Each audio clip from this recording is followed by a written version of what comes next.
Welcome to the High at 9 News Hour, where you will hear from cannabis industry experts and professionals from around the country talk about important topics while shining light on global issues and discussing cannabis as it relates to politics, regulation and reform, data and technology, science, research and medicine, family and parenting, art, celebrities and entertainment, fitness, sports, mental health and wellness, and plant-based medicines and entheogenics. Together, we are building a stronger community, fighting the stigma and creating change. With your hosts, Jason Beck and Rico Lamitte, joined by special industry expert correspondents from around the country, and daily antics brought to you by Cannabis. Coming to you live every Monday through Friday at 9 a.m. Pacific Time and high noon on the East Coast. And thank you all for getting high at 9 with us.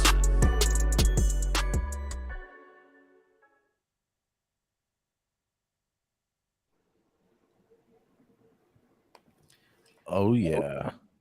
You got this, Rico? All right.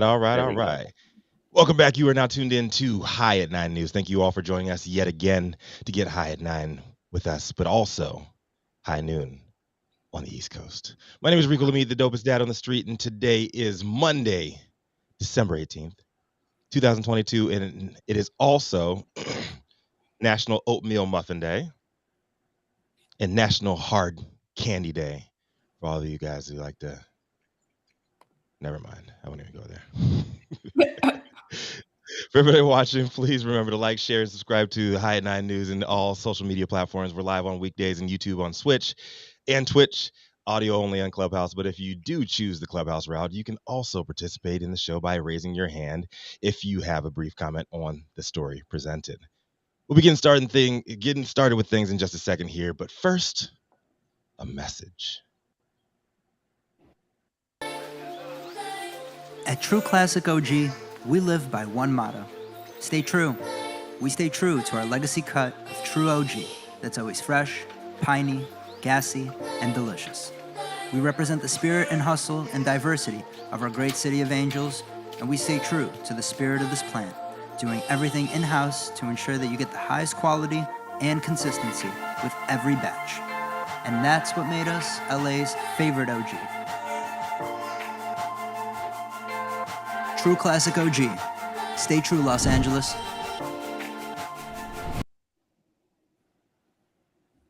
Coming up first today is the man, the myth, the legend, the one that they call the longest continuously operating retailer in the world. The good folks down in Mar-a-Lago call him Gucci Blanco. The hustlers out in Detroit call him White Gucci. But out here, we had to call him Kaiser Brose. Coming to the stage first is Jason Beck. What do you have for us on this beautiful Monday morning, my man? Oh, yeah. Good morning, Rico. Good morning, everybody. Happy Monday. Happy Hanukkah to everyone out there celebrating, and happy whatever you celebrate and whatever makes you feel good. Because you know what? Today's Monday. It's the start of the week, and it's time to get it. But today, my story is more of a PSA, courtesy of the TSA. When they say, can you bring marijuana on a plane through a TSA checkpoint? And as so many people are traveling during this holiday season, I thought I would just commemorate this article and give you guys all a fair warning. As more and more states legalize marijuana and Congress sits on the cusp of passing a landmark bipartisan marijuana bill, yeah, right, things may be looking up for cannabis users nationwide, but not too far up, especially those gearing up to fly for the holidays. You may be held up in TSA over it. There are numerous items you can pack while preparing for holiday travel, but marijuana isn't exactly one of them. There are, of course, exceptions to the rule. Marijuana itself remains illegal under the federal level. TSA reminded us last week. That includes certain cannabis-infused products as well, like CBD oil. In a quote there, they say, why we still use airplane mode on flights, even though some countries no longer care. However, cannabis products containing more than 0.3% THC on a dry weight basis or those approved by the FDA are the exceptions. These items are permitted in both carry-on bags and check bags, according to TSA. These rules apply regardless of where you're flying from or into. TSA's response to the discovery of marijuana is the same in every state and at every airport, regardless of whether marijuana has been or is going to be legalized at the state level. TSA spokesman Lori Dankers. How great of a name is that, Lori Dankers? That's a good one. Yes. This also covers medical marijuana as well. Still, the agency's main focus is on passenger safety and potential threats. The TSA has gone out of its way to say that its focus is not on marijuana. Larry Mishkin, an Illinois lawyer at the Hoban Law Group, which offers legal services for individuals in the cannabis industry, recently told the Washington Post. Though TSA notes its officers do not search for marijuana or other illegal drugs, officers are required to report any item they find that may violate the law during the security screening process to local law enforcement. Those authorities then decide what, if any, steps are taken next. In a quote, whether or not the passenger is allowed to travel with marijuana is up to law enforcement's discretion, Dankers adds. Either way, cannabis products can't go through the security checkpoint if found. Incorporating weed is a growing trend for weddings and all kinds of other stuff. So this is a full travel update for regardless of what the reason that you're traveling for. Some airports like Chicago O'Hare's can't offer cannabis amnesty boxes where travelers can ditch their weed before going through TSA. At Los Angeles International Airport, the LA Airport Police Division has no jurisdiction to arrest individuals if they are complying with state law. That means 1 ounce of flour, 8 grams of concentrate, while in possession of marijuana. But the airport warns TSA screening areas are still under federal jurisdiction. You may still have to ditch the weed, but you likely won't be arrested, they say. Ultimately, as Dankers explains, THC focus is strictly on terrorism and security threats to aircrafts and its passengers. But nonetheless, I mean, I know LAX has the official airport policy that if they find weed, you're turned over to local law enforcement. Local law enforcement decides whether or not you can fly with it or not. And LAX also has a no snitching policy. So if they do allow you to fly with your cannabis, they're not going to call to where you're going and snitch your ass out so that they wrap your ass up when you land in a foreign land. But I'll digress and see what the rest of the team has to say on this. And this is Jason Beck reporting for the High at 9 News Hour. What do y'all think? Isn't this like more? I travel with so much weed everywhere I go. I don't know. I'm not that worried about it. I called several of the airports quite a few years ago, San Francisco, Sacramento, and Oakland. And what I found was that each airport is run individually by a head TSA officer, and each airport has its own policy. And in Oakland, you can fly with as much weed as you ever want, dude. My friends have flown with like that's 10 not pounds true. That's not entirely true. My friends have flown with 10 pounds in their suitcase to I'm not saying Hawaii. that they haven't. I'm just saying that that's not entirely Wouldn't true. advise that. Because I know people that have got caught up in the Oakland airport for having less than that amount of flour on them. Really? Yes, Wow. and have got caught up and caught a case around it. Oh, wow. Yes. How long ago was that, Jason? Not too long ago, less than 2 years ago. What color were Okay, they? so last And year, they were white.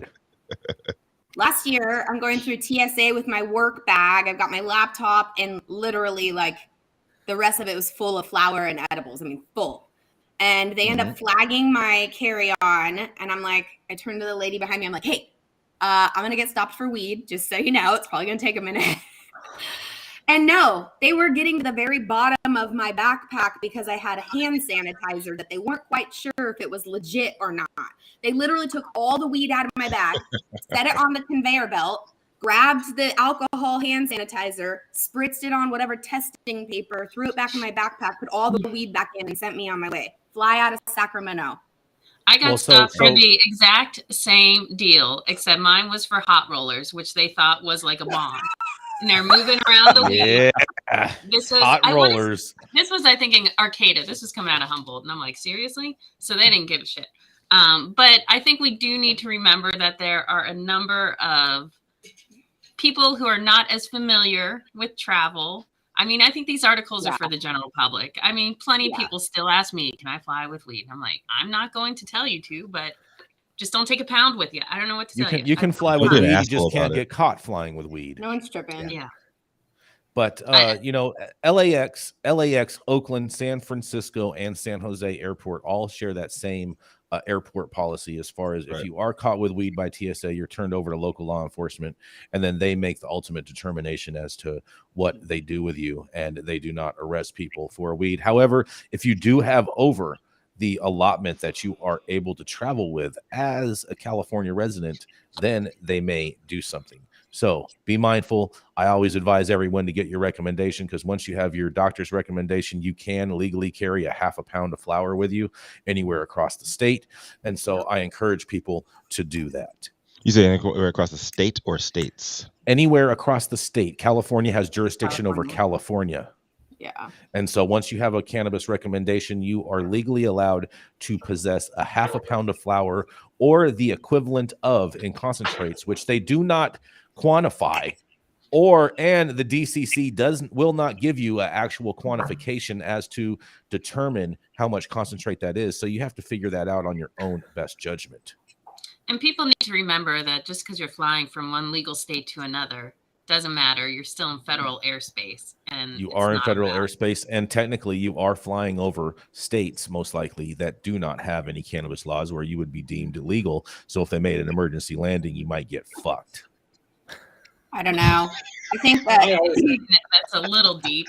I love where you come up with some of these ideas. A little deep, huh? I mean, you'll say that when all of a sudden you're flying to New York with your trap bag and you get stopped for an emergency landing in Lincoln, Nebraska, and then all of a sudden they want to search everyone's bags. Just wait. I've seen it happen. I've seen that happen on the train to people. See what I'm saying? Rather be fucked on the ground. No, I've seen that happen on the train where they've stopped the train at random cities they weren't supposed to stop in, and they brought dogs on the whole train, and people have gotten snatched like that. Trains are really dangerous. Ridiculous. Yes. Buses, trains, trains, planes, and automobiles. You know what I mean? Right. You're bound to get screwed one way or the other. Buses are the best. Anyway, don't be suspect. Don't act shady. Yes. Shout out to Peter Pan. It's not like they have a scale at the TSA counter. They do not have a scale at the TSA counter. But I will tell you, Mandy, when I did fly up for the Emerald Cup, I had a similar situation to what you ladies were describing, where my bag that had all my weed in it got flagged, put into secondary. And you know why my bag got put into secondary? Because you forgot your makeup in there and you should have took it out? No, because of my wipies. They were concerned about my wipies. Your butt wipes? Yeah, they were concerned about my wipies. Yes. There's too much liquid in there. I don't know what it was, bro, but it was something that has to do with the wipies, and they wanted to see the wipies. That was the whole reason for the bag search. What do you Wipes. Yes. True story.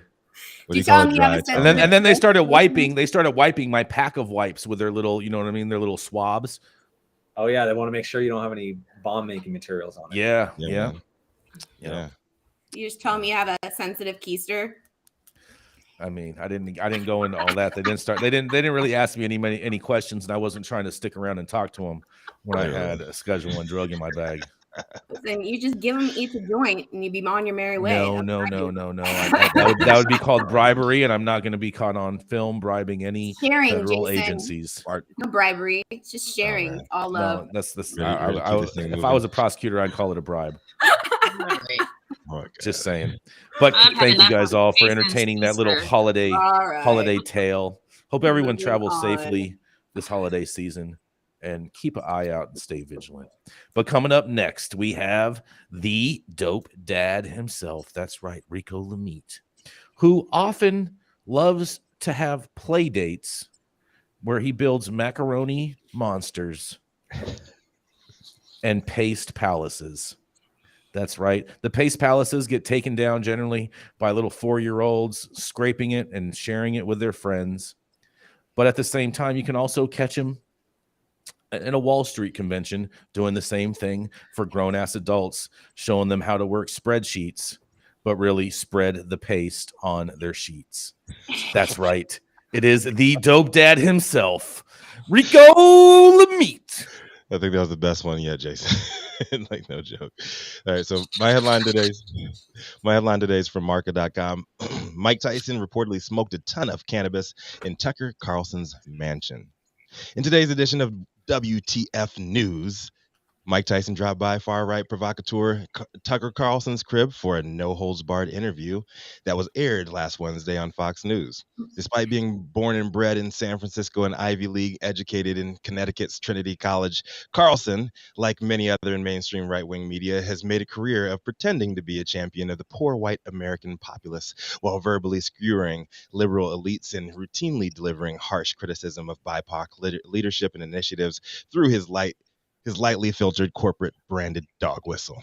So why was Mike Tyson smoking so freely at his mansion last week? The former heavyweight champ was a guest on Tucker Carlson today, and to prepare for the interview, he had to do what he had to do and dared Tucker Carlson to tell him not to. Tucker Carlson mentioned that it was not his thing personally before sheepishly saying that he didn't mind if he did. So Iron Mike did what he needed to prep for the Fox News interview, where he opened up about his cannabis ventures, importance of access to high quality flower and products, and of course he hawked his infamous holiday collab with Evander Holyfield to sell Holy Ears gummy products, which he called the perfect stocking stuffer. According to Fox News Insider, many people on Carlson's team thought Tyson would refrain from the hospitable offering of smoking and that he'd be wary of filling up Carlson's mansion with clouds, and were shocked that he gladly took advantage. Some were perplexed with the amount that he smoked, which was allegedly quite a lot, with several other news outlets calling it a truckload of weed. The biggest surprise to the right-wing onlookers who weren't so versed in communicating with experienced smokers was how coherent Tyson remained throughout the ordeal, even referencing his approach to the media being much like stepping into the ring in his heyday. Per the article, during the interview, people thought it would be a haze. However, it was far from it, as Tyson declared that he wanted to obliterate his opponents and even kill them. My mentality was, the more you hurt him, the more people will love you. Well, as much as I'm not a fan of Tucker Carlson or pretty much anything pumped out by Fox News, I think more crossover interviews like this are needed on the largest of scales to help further destigmatize the plant and legitimize the movement. Carlson and his Fox News stablemate,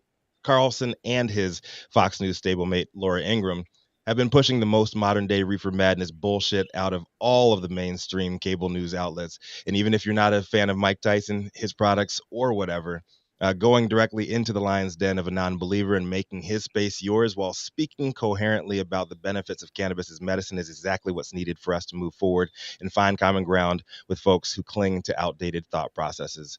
It's the same reason why I love being on our show daily to spar with lefties and conservatives alike. Cannabis is the universal glue that can bring us all together for one reason or another. And if you want to know the best path to leading prohibitionists toward the truth, just ask them. My name is Rico Lamitte, the dopest dad on the street for High at 9 News. Love to hear everybody else's take on this one. I mean, I don't know. I think the headline is very misleading. I think he smoked a few joints, but there's no way in hell he smoked a ton of weed. Of course not. They're going to sensationalize it. This is right-wing outlet. But it's Mike Tyson, Jason. He can do anything. Your news outlet was not a right-wing outlet that you took the article from, though, Rico. What's that? The article that you took is not from a right-wing outlet. You don't think so? Look at the ads on this bitch, dog. I don't know that as soon as I clicked on it, they made me accept their cookies, and they wouldn't even let me see what the last word was just mansion. So I don't believe it. I believe that there's a Democratic control type of accepting of cookies, and so I'm pretty sure that it's a Democratic outlet. Look at the ads on it, man. Like Paige Sporanic's biggest rival, Golf Digest, perfect shave for your balls. Are you saying Democrats don't golf or shave their balls? No, I'm saying this is like classic right wing, like a clickbait bullshit, dude. I don't know. Is 100%. Okay, back to the article. This is only going to be said in the ring on New Year's Eve. Come and watch Jason Beck and Rico Lamitte go 10 rounds. No holds barred. Yes. First of all, we need to invite Tucker Carlson to come watch this show. Just saying. I'm 100%. I would love to have Tucker on the show. I know I'm friends with his brother. And I watch Tucker quite often. And I think a lot of my liberal friends need to remember that Tucker Carlson got his start at CNN and then MSNBC before he ever was at Fox. Yeah. Well, he got his start before CNN. working for a very. He was on CNN, The Crossfire. That was his start, I wasn't it? understand he was on Crossfire, but he also, I forget the name, ran a very conservative magazine in Washington before that bullshit. So I think that was a magazine. I'm talking about TV. I'm talking about the big break. Oh, the big break. Crossfire. Whatever. Crossfire. Yeah, he was the Republican voice on Crossfire. I don't know what you're trying to prove. It still was on CNN. Oh, God almighty. Anyway. Then he went to MSNBC. I like this. As much as I dislike Mike Tyson and everything he stands for, I like that he went on to talk to Carlson. I mean, I think, why not? What the hey? I think people need to see more crossover. 100%. Could you call this a crossfade? I don't know, with Tyson. I see what you did there, Gretchen. Yeah, Gretchen with the bars this morning. I try sometimes. I ain't got much else. You know what? Because safe banking sucks. But I think this is a good thing. I think the right needs to see if this article is correct, that the man, they were like, oh, he smoked a lot and he's still not a moron. I mean, as far as not to mention, he's been punched in the head plenty of times too. That's true. Wish Tucker Carlson. We need to see this interview. I want to see the interview. Yeah, I want to see the whole thing. I would buy a subscription to Fox Nation just to watch this whole interview. I wouldn't go that far, Jason. Don't go that far. Yeah, the article was actually aired on a Wednesday night. I'm surprised there wasn't more press around that shit too. I'm not. You know what though? You know what I am surprised about? I'm surprised about that there wasn't a spinoff of Tucker Carlson claiming that he got a contact high from allowing Mike Tyson to consume in his mansion. And to me, I think that is a big growth step that the industry should recognize, is that the fact of all the reefer madness that they love to spew out from like Laura Ingraham and maybe Tucker Carlson a little bit here and there, that the fact that he didn't say that he got a contact high from being around Mike Tyson means that he is evolving on cannabis. Change and evolution comes through dialogue. Yeah, 100%. Because if you're an avid prohibitionist, you're going to claim that you got so intoxicatedly high that you had to take a day off and have someone fill in for you because you want to perpetuate marijuana reefer poisoning, madness. right? Yes, exactly. All of that. Yes. Things like Gretchen's shaking her head. I see a sigh coming on. I just think the whole thing is ridiculous, and there are more important things to talk about than whether or not Tucker Carlson got a contact high. Who cares? Next. Well, first of all, contact highs don't exist, so that's part of my point. I just want to know why Mike Tyson gets to start being the voice of our industry. No offense, but he's a convicted rapist. I don't give a shit how much money he has or who he's beat up in a fight. He's a convicted rapist. And I just want to know why he is being a voice for our industry. I'm trying to understand that. Because his company is paying to market him. Because he's a man. Yeah. Because he's a man. Mandy, and I'll never apologize for anybody at all for any of that, but he did his time. And I don't want to hear he did his time. Every company that I've ever worked for with men in this industry are all like, "We love Tyson," and I'm like, "This is ridiculous." No, I'm not saying I love Tyson or anything or anything about that. And I'm not saying that he should be the mouthpiece. I'm not saying he should be the spokesperson for our industry. But what I am saying, that continuing to just to crucify the dude for something that he did time for, I think that's not productive for us, especially in our industry when so many of us have done time as well. He didn't do enough time for rape. Listen, he didn't do enough time, and also a woman who's been raped lives with that consequence their entire life. So you aren't going to see empathy for that over here. Sorry. I agree. Listen, I agree with all of that, but at what point can you move forward with people who have paid their debts to society? Okay. I think enough with. I think the only thing they're. I need to speak on this. Go ahead, Zaza. We got Zaza Simone ready to talk about this. Zaza, what is going on, girl? Okay, first of all, this is the second time that we've had some kind of tension when we speak about Mike Tyson, and it goes from about cannabis to rape, and I'm sick of hearing that shit.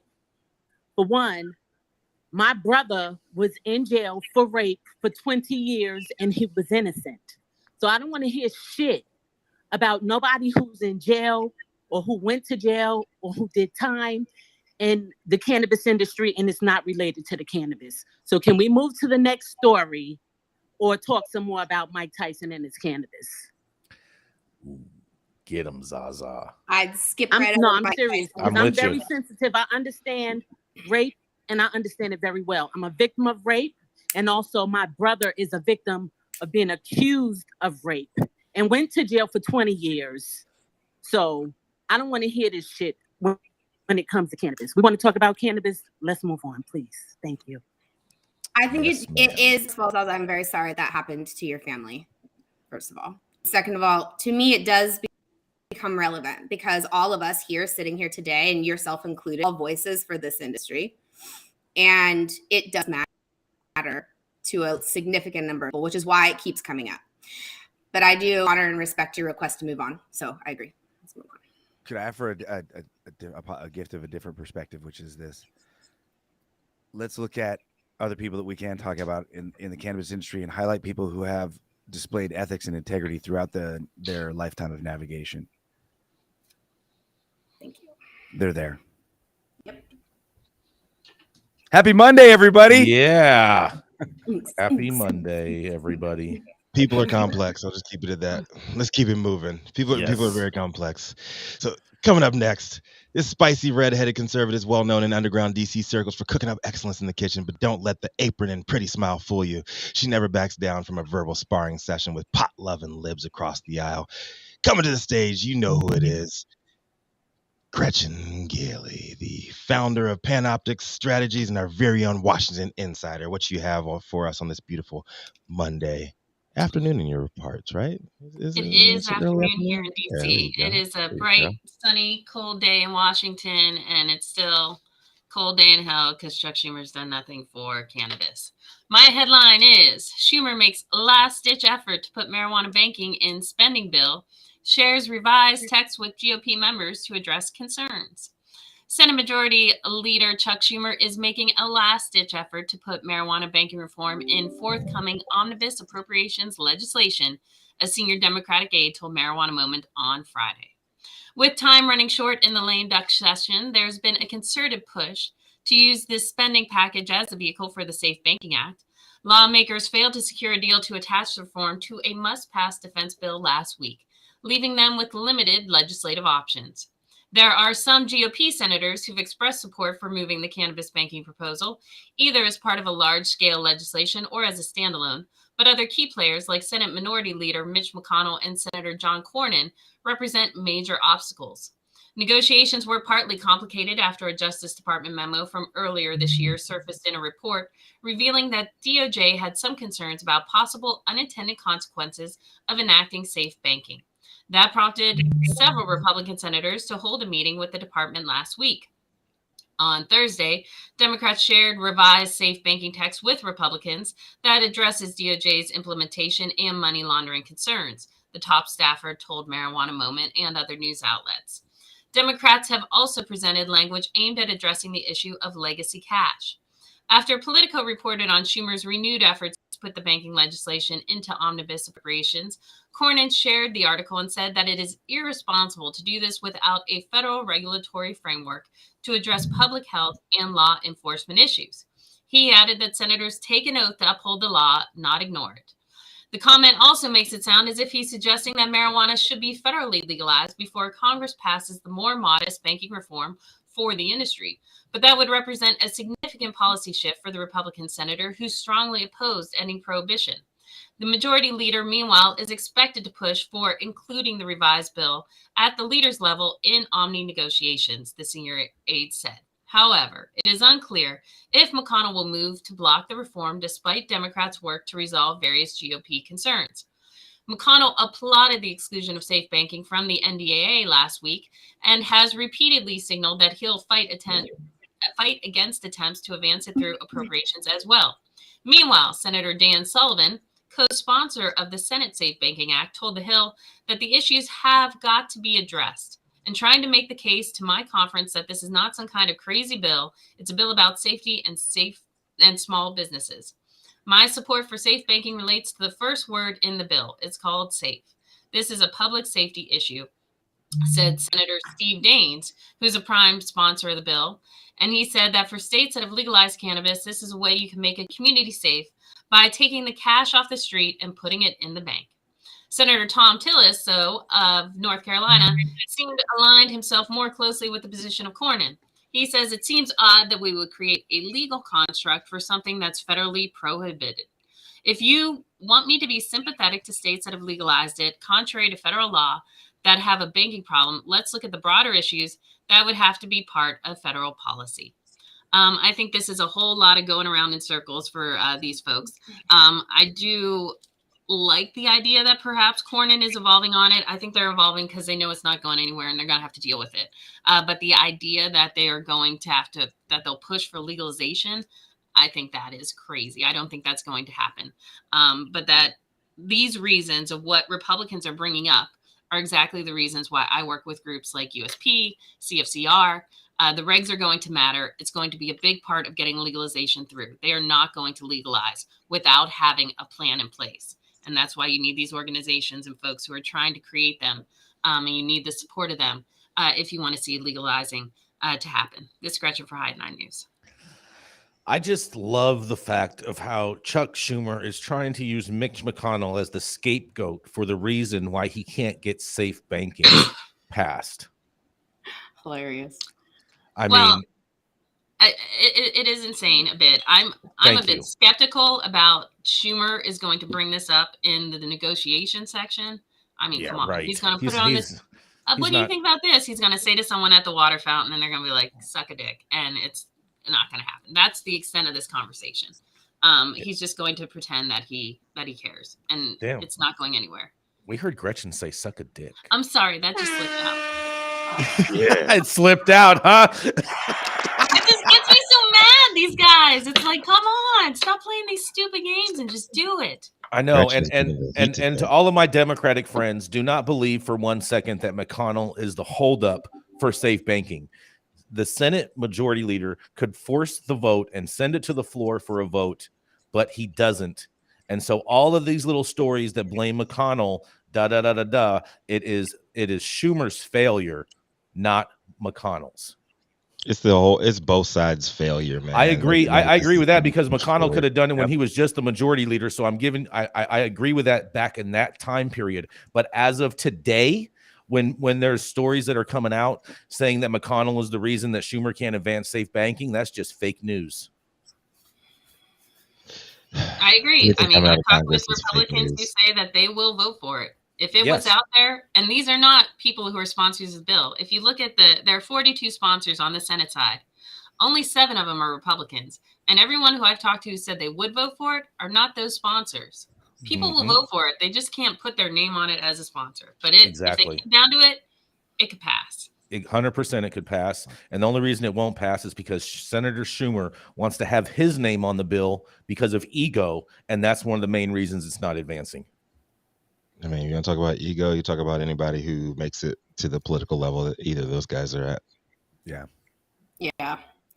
True. So, latest from Washington, it all sucks. It's still 2 wings of the same shit bird. Yeah. Shitting on all of us. I mean, government is like a ship. You know, it leans to the left, it leans to the right. It's like a ship, but it's still going forward. Take away that P and replace it with the T. Oh, boy. Here we go. Let's pay a quick bill, Adam. Mierda. Yeah, I bet. Want to grow some of the best weed in the world? Then you must start with the best genetics in the world. Go to www.dnagenetics.shop to order regular, feminized, or autoflower beans. All of your favorite DNA genetics cultivars such as Kosher Kush, Skywalker Kush, and oh yeah, Chocolate Truffle Shuffle. Boasting more cannabis awards for their award-winning genetics than any other company in the world. Remember to go to www.dnagenetics.shop to see why our terps don't lie. Opinions and shade thrown on the High at 9 News are those of the individual speakers and not those of any other speaker or its followers. The statements made do not constitute legal or accounting advice, and our speakers make no representation regarding the legal status of any substance in any country, area, or territory or any other authorities. The views expressed in this room do not establish any fiduciary relationship. Our sponsors do not imply or constitute any endorsement by us or the expression of any opinion whatsoever on the part of any speaker on stage. If you are an easily offended person, this show is probably not for you. Also, maybe you should try some weed. It is the holidays. Flying into LAX and you want to taste some of the best weed in the world? Then stop by LAXCC, the closest dispensary to LAX, located at 8332 Lincoln Boulevard and open from 8 a.m. to 10 p.m. 7 days a week. Always make LAXCC your first stop when you touch down in LA and score like a winner. And don't forget to tell them I sent you and mention you'd like to get high at 9 for 10% off your full order. Our next correspondent is a fellow dope dad who decided to trade in his issue gun and badge for a blunt and a notepad. When not on the stage with us reading the weed news, this former cop's a security consultant at CC Security Solutions, dedicating each day to improving your chances of survivability rather than waiting on safe banking to pass some other bullshit laws. Coming to the stage, it's Chris Eggers. What do you have Rico for us, Lamitte brother? with the fire intros as always. Hello, fellow dope dad. Happy Monday to everybody. My article comes out of the New York Post. Man allegedly robs NYC cannabis shop, returns 4 days later to stab an employee. Not great news, but given a lot of the headlines going on with New York and with respect to some of the shops there being targeted, I thought it was interesting to share this on a Monday morning. Man allegedly robbed a Manhattan smoke shop on last Wednesday, and returned 4 days later to stab an employee. The worker was stabbed in the stomach by the alleged thief inside cannabis gifts in the Garment District at 2:40 p.m. on a Sunday. It said Wednesday, but now it's saying Sunday, according to police and a coworker. The suspect had tried to steal from the store on Wednesday, left his backpack behind.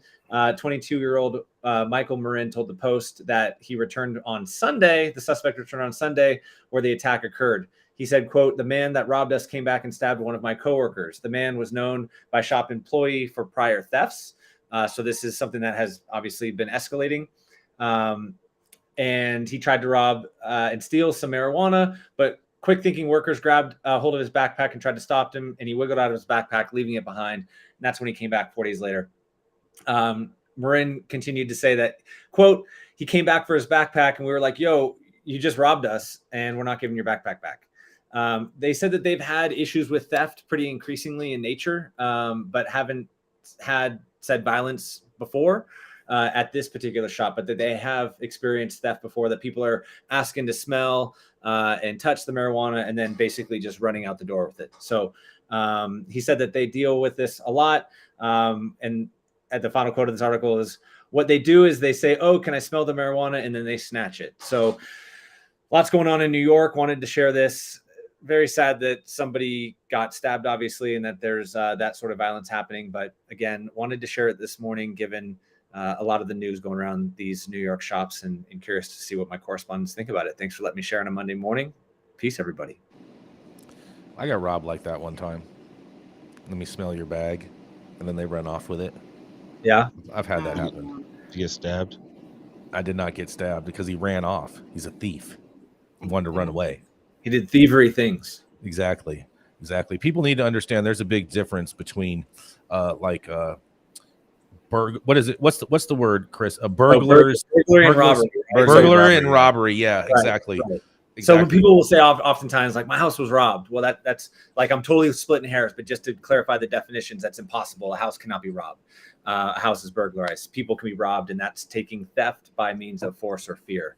Burglary is thinking and knowledge of the theft prior to going into it.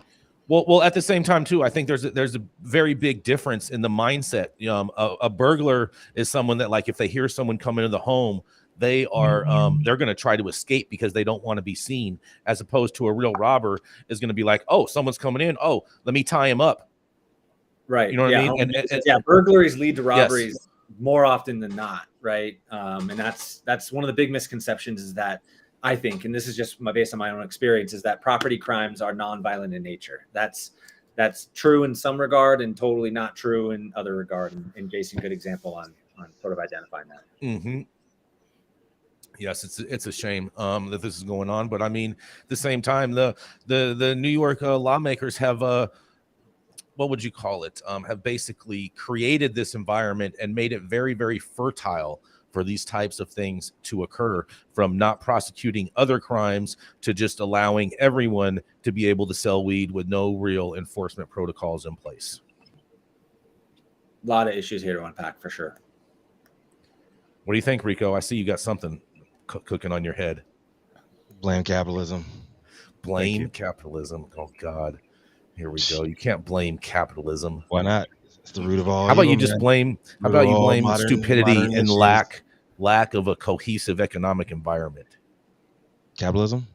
No, that's not capitalism. Capitalism is great. No, so the free market is great. Capitalism is different than the free market, and I would exhort everybody to go look up the definitions and do some internet reading about the difference between the two. Yes. Mm-hmm. The free market is a means for all of us to survive. Capitalism is a means for those at the top to oppress everyone else and continue to accumulate wealth at everyone else's expense. They're two very different things. Happy Monday, everybody! Yeah. Burn it all down. Oh yeah. Anyone else? That's it. That's all we got on those, huh? All right. Well, good deal. We're gonna keep it. I feel bad for all the people that were negatively affected by this, and unfortunately, I mean, you're probably gonna see a lot more stories like that. Yeah, 100%. I mean, I'm just shocked that like the guy came and stole the weed and then comes back later, 4 days later and stabs him. Well, and also like, give me my backpack back.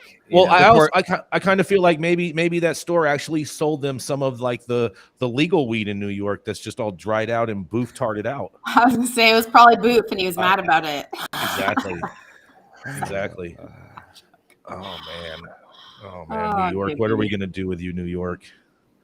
But coming up next, he's a cannabis wizard doing his damnedest to continue the work of the Merry Pranksters and the Brotherhood of Eternal Love. Alongside the Hogwarts PhD and Trippin' Balls, this co-host of What's Good, the Cannabis Flower and Hash Review Show, and the host of Radio Free Earth podcast, but boasting over 33 years in the game for sales, genetics, and cultivation. And he's about to jump back into the legal market, apparently, today. It is the immortal Transylvanian Count himself. Google him. It is Mathieu St. Germain. Thanks, brother Jason. Happy Monday, everybody. My story is near and dear to my heart. Cheap weed has become a big problem in the pod industry. Rock bottom weed? Marijuana keeps getting cheaper, and that's becoming a growing problem for the industry. If you thought regulatory issues were the cannabis industry's biggest challenges going into 2023, take a closer look at the price of raw marijuana flower. Retail and wholesale prices have fallen as competition with the black market puts pressure on legal retailers to keep prices low, and this is making it hard for growers to get the supply-demand balance right. The industry today is facing a number of headwinds. The most existential is pricing, said Rick Maturo, Director of Insights and Intelligence for the cannabis data firm BDSA during a webinar last week. The retail price of a gram of marijuana dropped 13% to $9.43 in the third quarter of 2022 from $10.83 in the same period a year earlier. The steepest fall ever seen for cannabis in a 12-month period, according to BDSA. Wholesale price declines were even more dramatic, especially in mature markets that have had legal programs for longer. In Colorado, the average price per pound has declined 51% since the fourth quarter of 2020. In Oregon, it's down 36%. The price declines are partially an after effect of the strong growth seen during the COVID-19 lockdowns, Maturo said. The industry may have anticipated that people who adopted or ramped up use during the pandemic would continue, but many didn't, contributing to an oversupply of raw cannabis. Still, competition from the thriving black market is the main concern, he said. Some states where marijuana has been legal the longest also seem to be approaching peak weed, with lower prices only creating tight margins for the industry instead of attracting new buyers. The compound annual growth rate from 2022 to 2026 is only anticipated to be 1% in Colorado and 2% in Oregon, according to BDSA. By comparison, New Jersey and Missouri, who just legalized recreational cannabis, are expected to experience 35 and 37% growth, respectively. The challenge is expected to continue into 2023, Maturo said. While consumers have been buying more product in some places, it hasn't been enough to offset the impact of falling prices, and this has made deals and promotions less effective. He referred to Colorado and Florida, where lower prices no longer increase demand. It adds up to sales in some markets that have fallen in dollar terms from a year earlier. Companies that joined the BDSA call shared how they are dealing with the issues, saying they're digging deep into merchandising, price strategies, and taking a store-by-store approach. This guy from Acreage Holdings, the chief marketing officer, Patricia Rossi says, marijuana is losing its novelty appeal. We're entering a commoditized market. I'm really excited for the discussion about this. And this is St. Germain for the High at 9 News. I mean, so they reference, excuse me, Oregon weed, right? Mathieu St. Germain? Yes, sir. Did they reference California weed at all? No, they didn't much, but I think we're seeing the same thing here. All the folks that thought, again, that they were going to get generationally wealthy by growing some weed. I think the biggest problem is they were watching the rap videos, and those dudes are actually selling cocaine mostly. And so they were seeing guys with like Lambos and gold chains thinking that it was weed growers. And there never was that type of money in the weed game in the first place. And then secondarily, what we continue to prove. So when I got into the legal game was 2017, and all these guys with big watches whose dads gave them a $5 million check, and they said they were entrepreneur venture capitalist investors, came in and told me and all my friends that we were stupid and they were going to show us how to widgetize cannabis. And what they did is they set out to use Blue Food and to widgetize, standardize, and industrialize the cannabis production procedures. And what they ended up doing was creating a bunch of unsmokable weed. We've seen it happen before. And so for me, what this story points at is I can point to several navigators, both in the legal and illicit markets, that are doing great because they are running at a much smaller size and they are concerned with quality first, and they're getting great prices, and they're going to continue to survive. Well, I'll tell you what, my good buddy Benson threw into the chat. He is a legacy operator, someone that I've known for a number of years. Says any business that thought the price of cannabis wasn't going to drop to below cost of producing is foolish and deserves to go out of business. But now I'm also willing to put money on that in California, the price of weed is going to go up this next year because of all of the cultivation licenses that are not being renewed. So therefore, there is going to be less product supplied on the legal market. And so therefore, the cost should anticipatedly go up. Yeah, we've been in a multi-year seesaw since about 2017 where the price shoots down to nearly nothing. Weed becomes unsellable for a moment. A ton of people go out of business. The next year, DEPs all of a sudden are $1,700 plus. Mm-hmm. And then everybody jumps back in for a late season. Everybody turns their indoors back on. And I think we're in at least another 3 years of this up and down seesaw. And we're seeing the same thing in the cubensis mushroom market. The exact same mirrors. The one thing that is different between this year's and other years is the amount of good weed that's coming out of places like Michigan and Maine and other states, which are starting to become producing states for the trap market. Right. What do you think it is, Jason? What do you mean? What do I think that is? What do you think is all of a sudden there's a lot more higher quality cannabis coming from places? Well, you have a lot of people that were here in California for a number of years and then have gone like to their home states to try to do something there because the California market was too stressful, too crazy for them. So they go out to their home state to a smaller market and they can just crush because they're going out there with California genetics, California grow techniques, and just able to really master it and control their indoor environment to achieve optimum.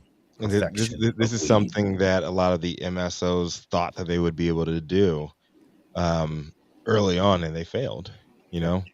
So I think it's a mistake. There's still a lot of California weed going out to Michigan, and Michigan growers are pissed because they can't sell their own weed in their own state because California weed is being sold there still. I think that's actually mostly Oklahoma weed, Mandy. I don't know about that. disguised or labeled as California weed, but it is not California weed. Shim sham flim flam. Yeah, exactly. The postmark says California, but it really came from Oklahoma. Yes, and see, even Benson says it is exactly. As large grows turn off, the price will spring back to average 2x cost of production. And so he agrees too. The prices are going to go back up this year. I'm not sure a whole lot, but we will see some growth in the price. Shall be interesting, and I think I hope people benefit from that. What do you think, Matthew? I mean, you're getting ready to start a new job. Right? Quality is going to survive. Yeah. So and the guys I'm dealing with, the same thing. They're building a fairly large facility, but they've always had best in show, best in market flower. They're really concerned with best in quality, best in business flower quality, hash quality. but also with the way that we're going to be navigating. We're going to be paying people equitable rates. There's a plan for everyone in the company to make money. Paying people equitable rates doesn't always translate the best in business and profit margins. Yeah. I hear you. We're not going for ultimate profit margins. We're going to use legacy tactics to begin to recapture the state from folks that are trying to sell a ton of mids for crazy prices and really don't have actual love for the industry or the community that built the industry. But again, I eat a lot of acid, man, so I'm full of all kinds of crazy ideas. I got a question for you, Jason. Jason, at this point in the industry and given the economy that we do have, is profitability more important than revenue and cash flow? At this point, yes. Right now, I think profitability is more important. I mean, right now, survival right now is, well, really, I don't think anybody's going to be profitable anytime soon, but like figuring out your path to viability financially, whether that's bringing in money, lines of credit, merging with other people. I don't know. Everybody's having to get incredibly creative right now. Yeah, 100%. It's actually cheaper to owe the government money on your taxes than it is to bring in new capital. And so whenever that comes, that's a serious problem that the industry needs to face head on. And the government needs to face head on too, because they're banking all of this tax revenue and all these new programs based off of all this money coming in from cannabis. But if the businesses aren't going to be able to survive, they're not going to get any tax revenue at all. Yep. And then what happens to the state budgets? They have major shortfalls. What do you think, Gretchen? Cycle. I mean, I agree. For people, and like your guy Benson said, I mean, if you really didn't think that the price of weed was going to drop, you're an idiot, and you shouldn't be in business. And I know everyone's like, "Oh, I love the plant, blah blah blah." I've been here for 40 years, so I should be allowed to say no. You need to be able to exist in capitalistic world if you want your business to survive. I'm sorry, that's maybe mean and not, part of the whole mantra of cannabis, but it's called reality. It's just reality. It's reality. We all have to put on our business hats and do business to stay alive. Like I think the truth.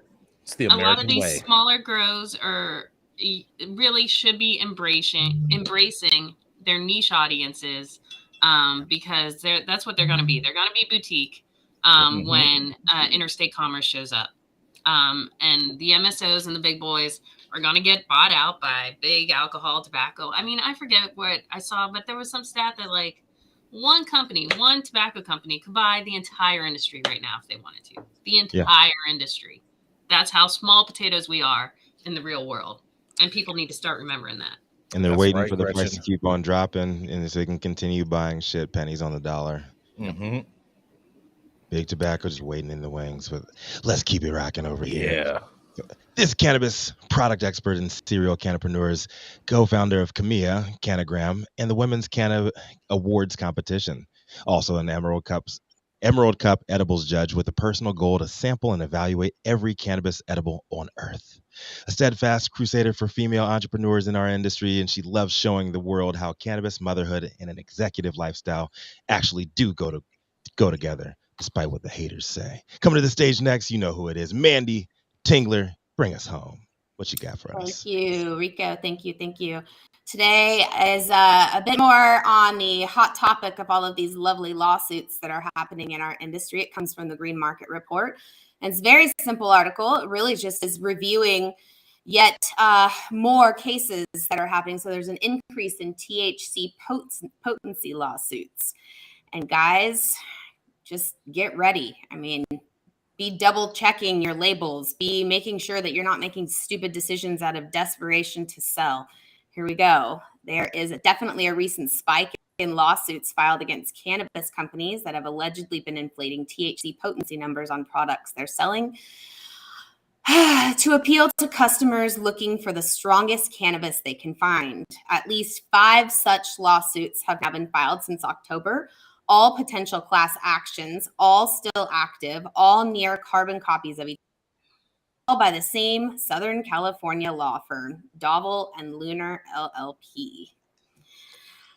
Friends, here we go. I'm not going to list every single one of these, but I will tell you that there is Dreamfields brand, which is the parent company for Jeter, which which says that they're being accused of overestimating their THC content by 70 to 100%, according to a recent press release.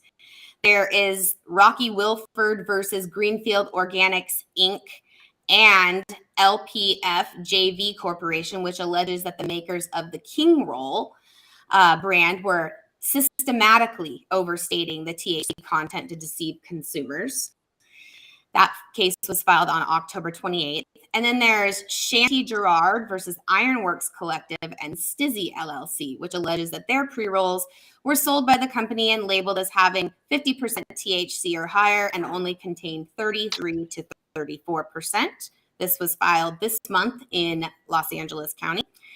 Then there's also Aaron Argueta versus VO Leasing Corp., which alleges that some of the presidential brand of the pre-rolled joints advertise as having over 50% THC and actually only contained 19 to 21%. This was filed on December 7th. And then last but certainly not least, we have a lawsuit coming against Lowell Farms now and Cypress Manufacturing Company, which alleges that the Lowell Smokes brand of pre-rolled advertised that 38% THC was contained, and it actually was 18 to 21% THC. So consumers, as you know, are willing to pay more for cannabis products with higher THC content and expect to pay less with products that have lower THC. We look forward to holding defendants accountable for their actions, Cho said. Indeed, Cho's firm specializes in class action lawsuits and states on its website that most such cases wind up getting settled out of court and never make it to trial, which means all of these companies that Cho is targeting can expect at the very least fairly significant legal pressure to pay out significant sums to make these cases disappear. The primary question is likely how much it will satisfy the plaintiffs in these cases and just how much ammunition Cho and her clients may have to use as leverage during these settlement negotiations. Bottom line, there's no shortage of lawyers ready and eager to file a suit on behalf of these aggrieved customers, particularly since lab testing and potency labeling are required by state regulations in California. And the problem of both mislabeling and lab shopping for desired, though inaccurate, potency results is rampant, particularly in California, the suits allege, which makes all of these cases cautionary tales for other manufacturers who may be tempted to also inflate their numbers, so to appeal to customers looking for the strongest high. Depending on the margins, the risk of high class action suit might not be worth the sales bump. And this is Manndie Tingler coming at you with too much THC or not enough here at the High at 9 News this morning.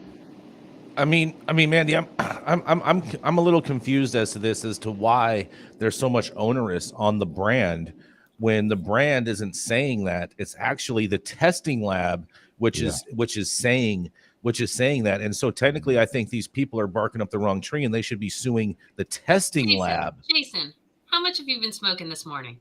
A lot. The brand is putting these levels, but the brand is forced to by the state regulation. And I'm saying they're putting it on their products. Right. Yes, but they're using a secondary company to produce that number. It doesn't matter. It doesn't matter.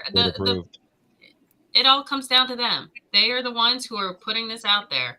They need to know what's in their product. If I was that company, I'd be filing suit against the lab for putting those numbers out there. Go for it. But to think that these companies shouldn't be sued, that's crazy.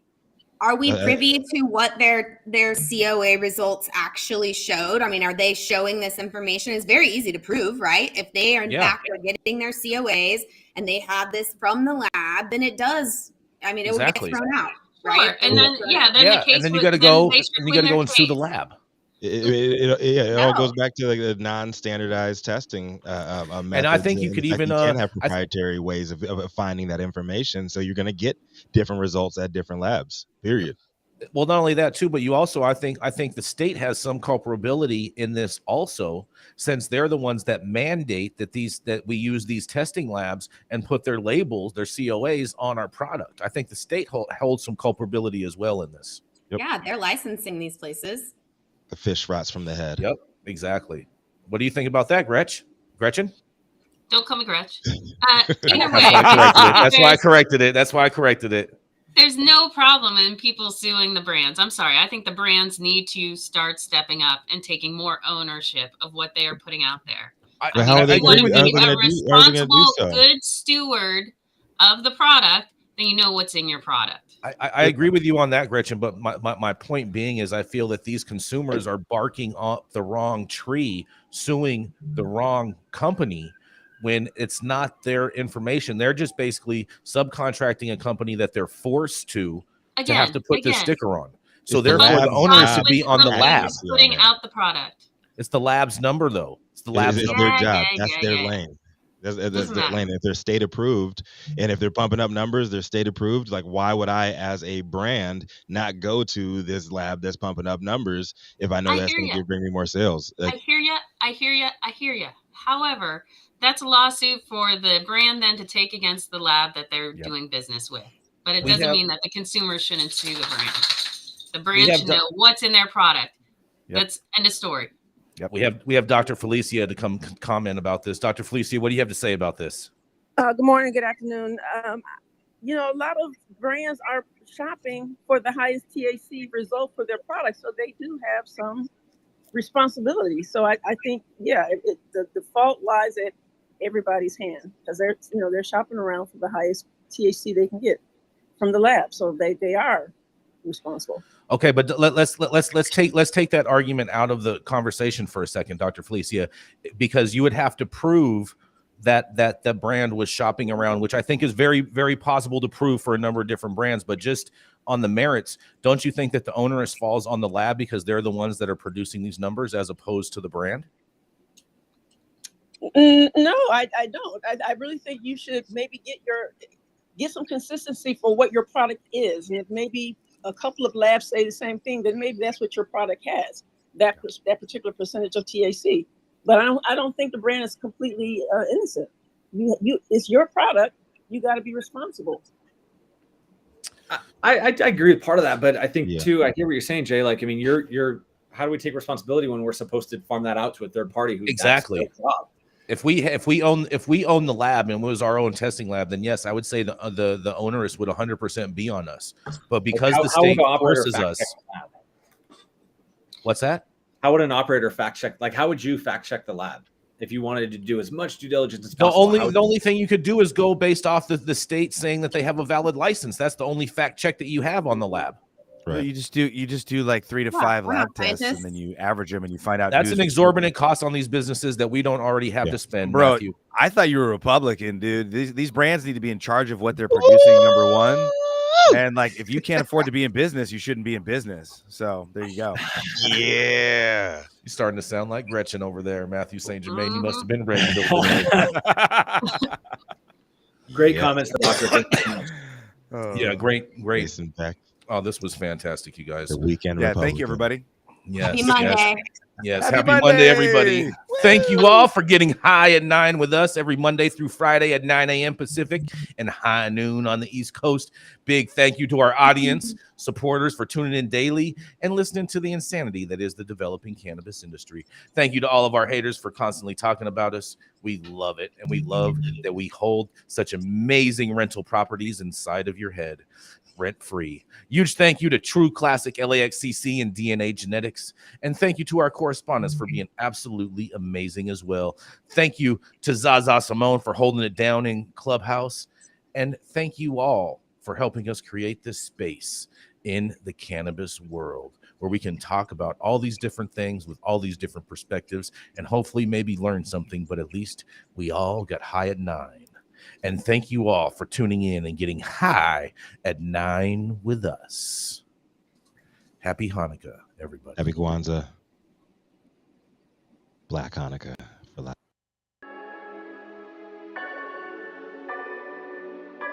Welcome to the High at 9 News Hour, where you will hear from cannabis industry experts and professionals from around the country talk about important topics while shining light on global issues and discussing cannabis as it relates to politics, regulation and reform, data and technology, science, research and medicine, family and parenting, art, celebrities and entertainment, fitness, sports, mental health and wellness, and plant-based medicines and entheogenics. Together, we are building a stronger community, fighting the stigma and creating change. With your hosts, Jason Beck and Rico Lamitte, joined by special industry expert correspondents from around the country, and daily antics brought to you by Cannabis. Coming to you live every Monday through Friday at 9 a.m. Pacific time and high noon on the East Coast. And thank you all for getting high at 9 with us.